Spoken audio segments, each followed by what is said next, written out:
အားလုံးပဲမင်္ဂလာပါထုံးစံတိုင်းကျွန်တော်အောင်မိုင်ပါဟုတ်ကဲ့ကျွန်တော်ကိုလေဒီလူတချို့မေးထားတာရှိတယ်ဒီတနေ့ကုန်အလုပ်လုပ်တဲ့အခါမှာတဲ့ရက်တဲ့အခါမှာ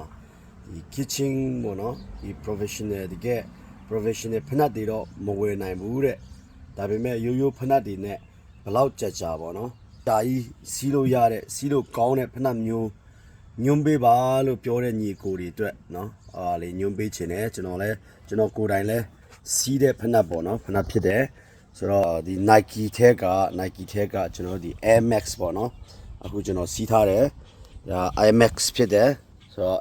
ဒီဟိုနော်ဒီကောင်ကသူရဲ့ထုတ်တဲ့ခုနှစ်ကလေ2019မှာဖြစ်တယ်ဒါပေမဲ့အခုအချိန်ထိသူကအလုံးဝpopular ဖြစ်နေသေးပေါ့ဒီ outlet တို့ဘာတို့သူရဲ့ Nike ရဲ့သူရဲ့ brand သူရဲ့ sign တွေမှာဆိုရင်ဟိုအမြဲတမ်းအတစ်တွေတင်ပေမဲ့ဒီ Air Max ကြတော့သူကအမြဲတမ်းသူကအမြင့်ဆုံးဈေးနှုန်းထဲမှာလည်းရှိတယ်ဒီ Nike ထဲမှာဆိုရင်ပြီးတဲ့အခါမှာသူကအမြဲတမ်းသူကမဟောင်းသွားတော့branded တစ်ခုဖြစ်တယ်ဆိုတော့ဒီ Air Max ကအရန်စီးလို့ကောင်းတယ်တဏီကုံရက်တဲ့သူနော်8နာရီအထက်ရက်တဲ့သူတွေအတွက်အမှားတယ်လို့ဒါလေး recommend ပေးချင်တယ်အဲ့ဒီ Nike ပဲကျွန်တော်လည်းစီးတာဖြစ်တယ်Nike ကိုဝယ်စီးပါလို့ပြောချင်ပါတယ် okay